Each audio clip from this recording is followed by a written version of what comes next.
Hello, my name is Kyle Harris, and I am a career coach in the Career Center. And today I want to talk to you about prepping for our upcoming career fairs. So, when you think about the career fair, there are different things that I encourage people to do ahead of time. So, one is think about what are companies looking for. Companies are looking for well-rounded and involved students. So, whether or not you have an internship, whether or not you're involved in student organizations, involved in your community, volunteer, a variety of different things. They want to know, they want to see people who basically just go to class, don't go to class and go home. They want to see people who are involved in a variety of different things, as those different things will build skills that are transferable to a variety of different areas. They want to see people who have strong communication skills. They want to be able to see people who can articulate their experiences and make them be relatable to that company or that industry that they're in. They want to see people who are approachable, friendly, positive, excited about being at the fair and about talking to that specific company. And they want to see people who have related experiences and activities. So how can you connect your student organization, leadership, or how can you connect your degree or your coursework with related to that industry or that company that you're talking to? Okay. So part of it with the career fair is clarifying your goals. So thinking about, why are you going? Are you looking for an internship? Are you looking for a full-time job? Are you looking just to find out more about specific companies and maybe opportunities in your career field? Are you thinking about networking opportunities? One of the things I tell people all the time is that these recruiters are going to be the same recruiters that will come back next year. So, networking, it's never too early to start that networking opportunity and connect with them. So a big misnomer, I think, is that you have to be a specific major to have a specific job. Specific majors are often not requirements. Companies more and more are looking for skill sets and experiences, not specific majors. So make sure that you're able to articulate your skills related, and how they connect to that industry or that specific job. Okay.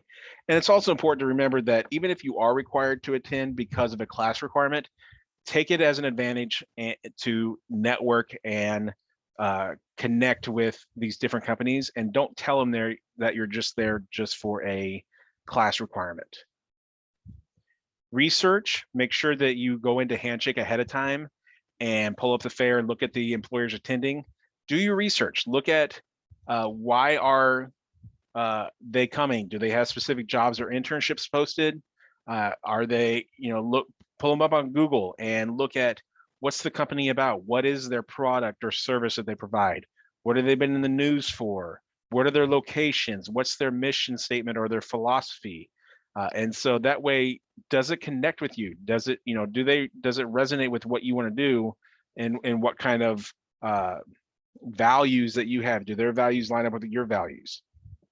So make sure that you've done your research, because at the same time, when you go and talk to them, you'll be able to talk to them about some specific concrete things.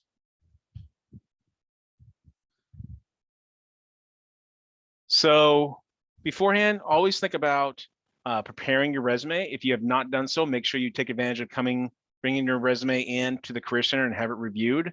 We do offer walk-ins Monday through Friday, 10 to 12 and 1 to 3 in the Career Center. So you can bring your resume by and make sure that it's formatted professionally, that your content is relevant, that your bullet points are achievement-based, not just job duties. And then after we get it all set up and ready to go, make sure you also upload it to your Handshake profile.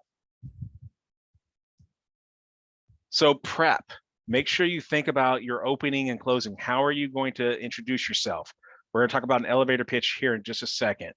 And then think about how you want to exit out of conversations when there's other people around. Rehearse answers to common questions. What do you know about us?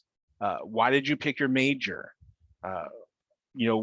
Whatever those kind of common questions are, tell us about yourself, some of those type of things.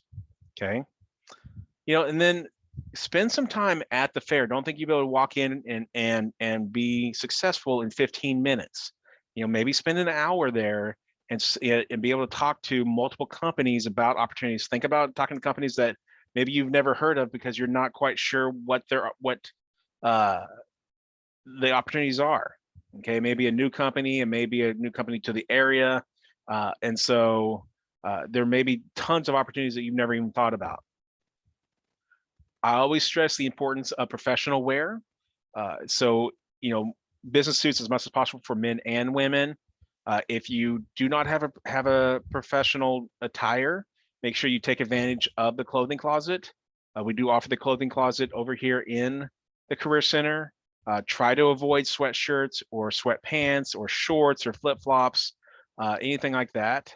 The clothing closet is available. It's not to check out, it's yours. So if you find clothing, it's yours to keep.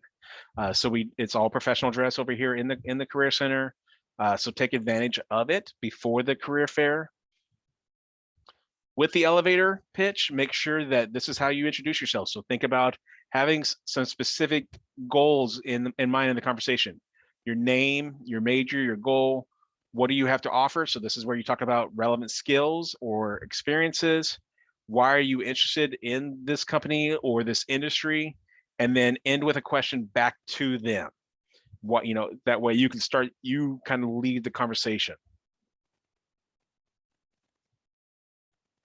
So lastly, just want to make sure that even if it is for class, don't tell the recruiter that you're there for class. You remember, these are going to be the same recruiters that will come back, and so they'll remember people if they have a good experience, or they'll remember people if they have a bad experience. Treat all conversations like a mini interview. So, be professional, take notes, make sure you take business cards, and make sure that you follow up with them afterwards and thank them for visiting Indiana State, for talking with you. Write little notes on the back of their business cards about what you talked about, or that way you can connect with them, within 24 hours. Here are just some sample questions for employers, for freshmen and sophomore, for juniors and seniors. And then, like I said, walk-in hours, we do offer virtual walk-in and in-person walk-in, 10 to 12 and 1 to 3. So take advantage of that. And we look forward to seeing you at the fair. Thank you so much.